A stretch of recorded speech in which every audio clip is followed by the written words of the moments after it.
एक कब्र खोदी और उसमें सुकून से सो गए। खलीफा हारून ने हुक्म दिया कि उन्हें फौरन ढूंढा जाए और मेरे महल में लाया जाए। सिपाहियों ने खलीफा के हुक्म की तामील शुरू कर दी। आखिरकार उन्हें ढूंढ लिया गया। नेज़े चुभाकर उस फकीर को सिपाहियों ने जगाया। बहलूल था, खामोश न रहा और उसने पूछा, मुझे क्यों जगाया? वो पूछता रहा कि मुझे क्यों बेदार किया है। सिपाहियों ने एक न सुनी और फिर उन्हें खलीफा हारून रशीद के रूबरू पेश किया। खलीफा ने मुस्कुराते हुए उनसे पूछा, आपने गुस्सा क्यों किया जब सिपाहियों ने आपको जगाना चाहा? क्या वजह थी इसकी? बहलूल ने बरहम अंदाज में अपना बयान शुरू कर दिया। उन्होंने कहा कि ख्वाब में मैं बादशाह बन गया था। मेरे पास सिपाही थे, महल था, नौकर चाकर, शान शौकत और अजमत थी। लेकिन जब इन्होंने बेदार किया तो हर शय बर्बाद हो गई। सुल्तान रशीद ने हंसना शुरू कर दिया और कहने लगा कि क्या कोई इंसान ख्वाब में देखी जाने वाली सल्तनत को संजीदगी से ले सकता है? बहलूल ने सुल्तान की जानिब देखा और फिर सिपाहियों को देखा।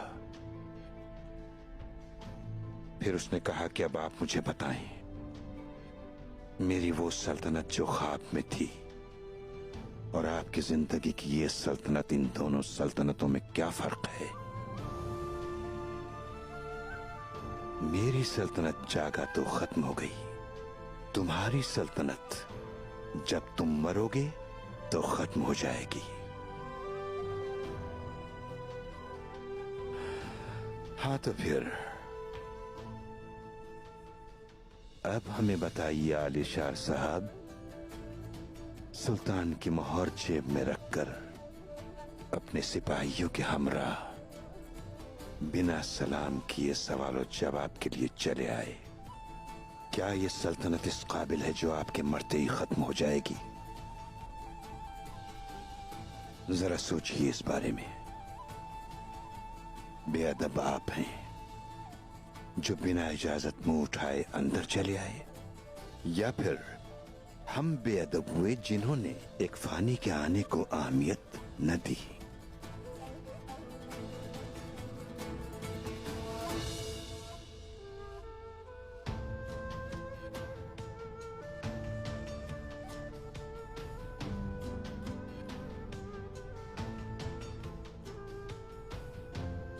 दरअसल मैं यहां ये पूछने आया था कि आप इस बाजार में बिना इजाजत कैसे आ गए।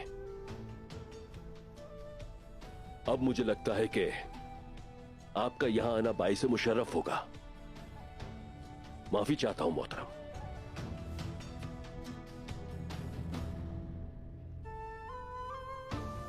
आलिशार साहब, ये तो आप भी जानते हैं, हमले में मेरे भी बहुत से करीबी दोस्त शहीद हुए थे।